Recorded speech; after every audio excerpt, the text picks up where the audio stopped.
அம்மன் சொல்லை பெறுமாறு கேட்டுக்கொள்ளப்படுகிறார். திரு சீதா அம்மன் அவர்கள் எதிர்த்தாலும் உண்மையாக அம்மன் சொல்லை பெறுமாறு கேட்டுக்கொள்ளப்படுகிறார்.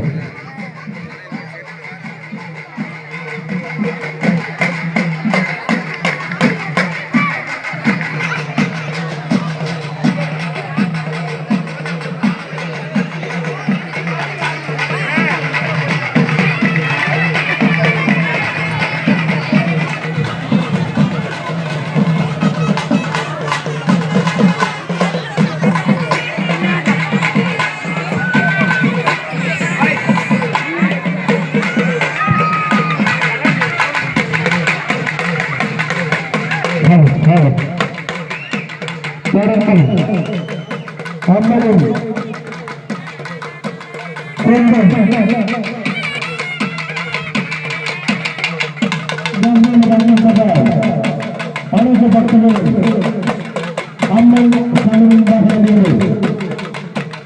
உழைப்பாக இருக்கும் பக்தர்களும் அவர்களும் உழைப்பாக இருக்கிறோம்.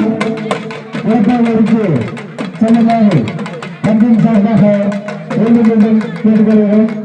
தயவுசெய்து மேலசாமிகளுக்கு எதிர்ப்பு அருகிலிருந்து அவர்களை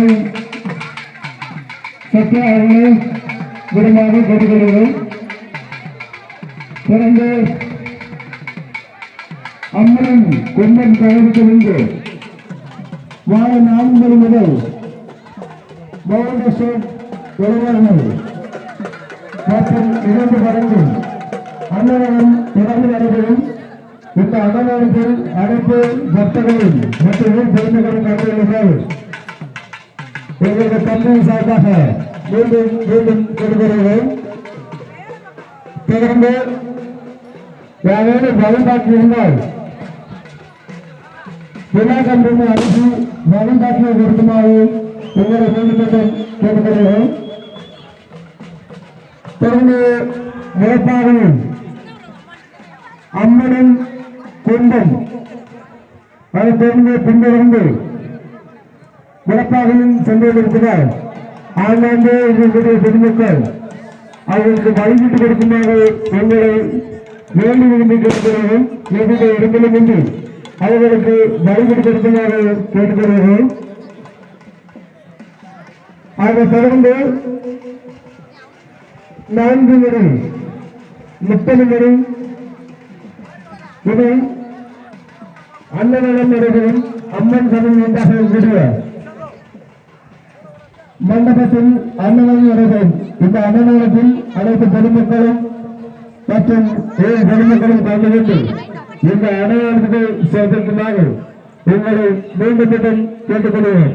தொடர்ந்து இளைஞர்களோடு ஒத்துழைப்பு கொடுத்த அனைத்து பொதுமக்கள் மற்றும் இளைஞர்கள் அனைவருக்கும் விழா கம்பெனி சார்பாக நன்றிகளை மீண்டும் மீண்டும் தெளிவுபடுத்திக் கொள்கிறோம். மற்ற நிகழ்ச்சிகள் நடைபெற்றுக் கொண்டிருக்கிறார். நேற்று சற்று மழை பெய்து கொண்டிருக்கிறார். அந்நிகழ்ச்சியை கண்டுபிடித்து அந்நிகழ்ச்சியை நடைபெற்றுக் கொண்ட தம்பி பிரகாஷ் அவர்களுக்கும் வாழ்த்துக்களை தெரிவித்துக் கொண்டு இத்தனை தூரம் மைக்செட் மற்றும் அவர்களுடைய வேண்டுகோளை இணங்கி கோர்த்துகளுக்கு ஐயப்பன் அவர்களுக்கும் விழாக்களின் சார்பாக நன்றிகளை மீண்டும் தெளிவுபடுத்திக் கொண்டு பெயரை எடுத்துக்கொள்கிறேன். நன்றி.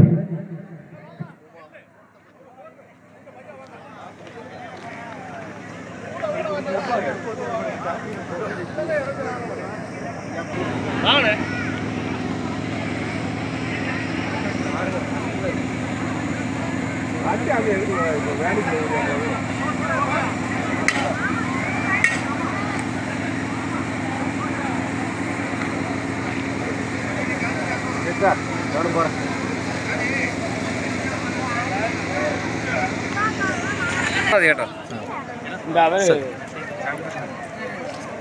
പറഞ്ഞോളൂ. இந்த பழைய கோயிலெல்லாம் கும்பிட்டு விட்டுருந்தோம். இப்போ புதுசாக இந்த கோயில் கட்டி ഓക്കെ கும்பாபிஷேகம் நடத்தி இப்போ இது 60 வருஷம் ഓക്കെ 66வது வருஷம் இப்போ நடந்துருக்கு. இந்த ஒரு குறையும் இல்லை, நல்லா ഒരു 85-ല് എൻ്റെ കുഞ്ഞിനൊക്കെ വല്ലാതെ വയ്യാതൊക്കെ ഇരുന്നു.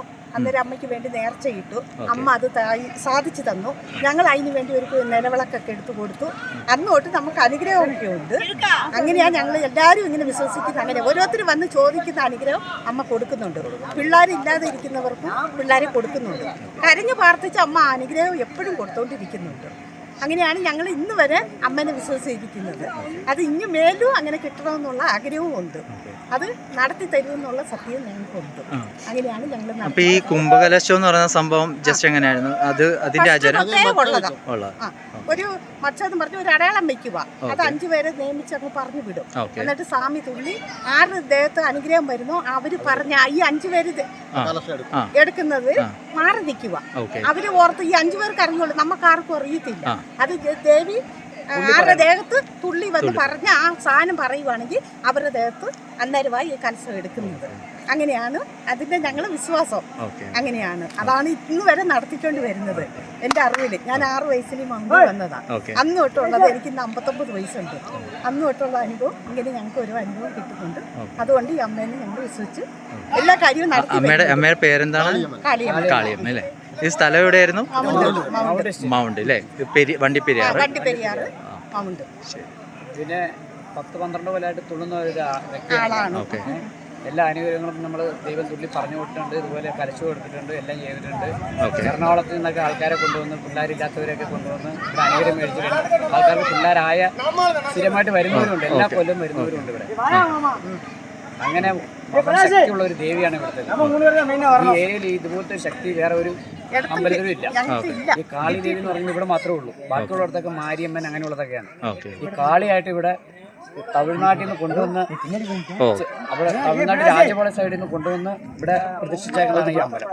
പിടിമണ്ണ് എടുത്ത് കൊണ്ടുവന്നാണ് ചെയ്തേക്കുന്നത്. ആദ്യത്തെ അമ്പലം അവിടെ, അത് കഴിഞ്ഞ് അത് രണ്ടാമത് ഇവിടെ ആക്കിയതാണ്. അങ്ങനെ മഹാശക്തിയുള്ള ഒരു ദേവിയാണ് കാളിയമ്മ. എല്ലാ കൊല്ലവും നമ്മളിവിടെ തുള്ളാറുണ്ട്. ഈ കൊല്ലം എൻ്റെ കൈ ഒരു വണ്ടി ആക്സിഡന്റ് ആയിട്ട് ഞാൻ പോയിട്ട് വന്നിട്ട് എനിക്ക് വരാൻ പറ്റാതിരുന്ന സമയത്താണേലും ഞാൻ 2 ദിവസത്തേക്ക് മുമ്പ് തന്നെ ഇവിടെ എത്തി. അതിൻ്റെ അനുഗ്രഹങ്ങൾ ഇപ്പോഴും ഉണ്ട്. ആ ഒരു വിശ്വാസത്തിൽ ഞാൻ ഒരു 10-15 കൊല്ലമായിട്ട് മുടങ്ങാണ്ട് ഞാൻ എറണാകുളത്ത് നിന്ന് വരുന്നതാണ്.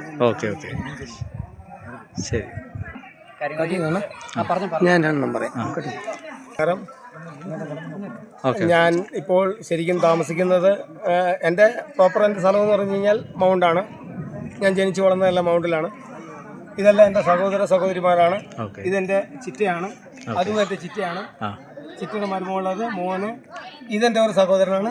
ഇതും അതുപോലെ തന്നെ ഒരു അനുജൻ. ഈ നിൽക്കുന്നതെല്ലാം ശരിക്കും പറയുകയാണെങ്കിൽ എൻ്റെ ഒരു ബന്ധുക്കളാണ്.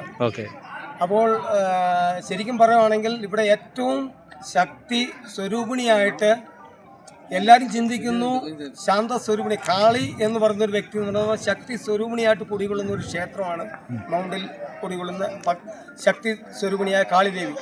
അപ്പോൾ ഇവിടെ 8 ദിവസം, അതായത് കൊടി കയറി കഴിഞ്ഞാൽ 8 ദിവസത്തെ ഉത്സവവും, ആ 8 ദിവസവും ഇവിടുത്തെ വാളണ്ടിയേഴ്സ്, ഇവിടുത്തെ ക്ഷേത്ര കമ്മിറ്റി ഭാരവാഹികളെല്ലാം കൂടി അന്നദാനവും പരിപാടികളുമായിട്ട് ഇഷ്ടംപോലെ പരിപാടികൾ ഇവിടെ സംഘടിപ്പിക്കുകയും ആ ദേവിയെ പ്രീതിപ്പെടുത്താനുള്ള എല്ലാ കാര്യങ്ങളും ചെയ്തു വരുന്ന ഒരു ക്ഷേത്രമാണിത്. അതിനോടനുബന്ധിച്ച് പറഞ്ഞു കഴിഞ്ഞാൽ കുട്ടികളില്ലാത്തവര്, ഭവനമില്ലാത്തവര്, അതുപോലെ തന്നെ ജോലി സാധ്യതയുള്ളവര്, അങ്ങനെ അനവധി കാര്യങ്ങൾ ചെയ്തു കൊടുക്കുന്നൊരു ശക്തി സ്വരൂപിണിയാണ് മൗണ്ടിൽ കുടികൊള്ളുന്ന ഭദ്രകാളിയമ്മ. ആ അമ്മയുടെ തിരുസന്നിധിയിൽ 8ാമത്തെ ദിവസം, അതായത് 8 ദിവസം എന്ന് പറയുമ്പോൾ 8ാമത്തെ ദിവസം ധാന്യങ്ങൾ, അത് 7 ദിവസം കൊടി കയറുന്നതിന് മുന്നേ, കൊടി കയറുന്ന അന്ന് അമ്മയുടെ ധാന്യങ്ങൾ വിതയ്ക്കുകയും നമ്മുടെ ഭവനത്തിൽ നടക്കാനുള്ള കാര്യങ്ങൾക്ക് വേണ്ടി ധാന്യങ്ങൾ വിതയ്ക്കുക, അത് 8 ദിവസം സൂര്യപ്രകാശം കൊള്ളാത്ത മുറിയിൽ വെച്ച് വളർത്തുകയും അത് ഒരാളിൻ്റെ അരപ്പൊക്കം ഹൈറ്റ് വരെ അത് വളരുകയും അത് കൊണ്ടുവന്ന് അമ്മയ്ക്ക് സമർപ്പിക്കുകയും ഇങ്ങനെ മുളപ്പയർ എന്ന് പറയുന്ന ഒരു സമ്പ്രദായം ഇവിടെ ഉണ്ട്. പിന്നെ അമ്മയുടെ ശക്തികുംഭം, അതായത് വെള്ളിയാഴ്ച ദിവസം അമ്മയുടെ ശക്തികുംഭം അമ്മയെ ആവാഹിച്ചെടുത്ത് ഒരു ശക്തികുംഭം ഇവിടെ കൊണ്ടുവരികയും അത് കൊണ്ടുവന്നതിന് ശേഷം അത് നേരെ ക്ഷേത്രത്തിൽ കൊണ്ടുവന്ന് വെക്കുകയും അമ്മയ്ക്ക് പൂജാതി കർമ്മങ്ങൾ നിർവഹിക്കുകയും ഞായറാഴ്ച ദിവസം രാവിലെ അമ്മയ്ക്ക് ഗുരുതി സമർപ്പിക്കുകയും, ഗുരുതി എന്ന് പറയുന്നത് സാധാരണ ക്ഷേത്രങ്ങളിലെ പോലെ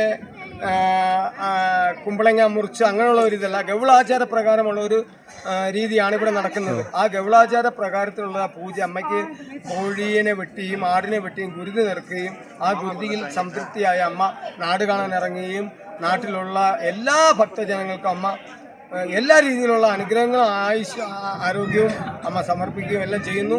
എല്ലാ വർഷവും അമ്മയെ കാണാൻ ആൾക്കാർ അതുപോലെ ഓരോ പല ദേശങ്ങളിൽ നിന്ന് അമ്മയെ കാണാൻ ആൾക്കാർ വരികയും അമ്മയുടെ കാര്യങ്ങൾ പ്രസക്തിയെല്ലാം ഇങ്ങനെ ഉയർച്ച കൊണ്ട് നടന്നുകൊണ്ടിരിക്കുന്ന അന്നദാനവും പരിപാടിയും എല്ലാം നടക്കുന്നു.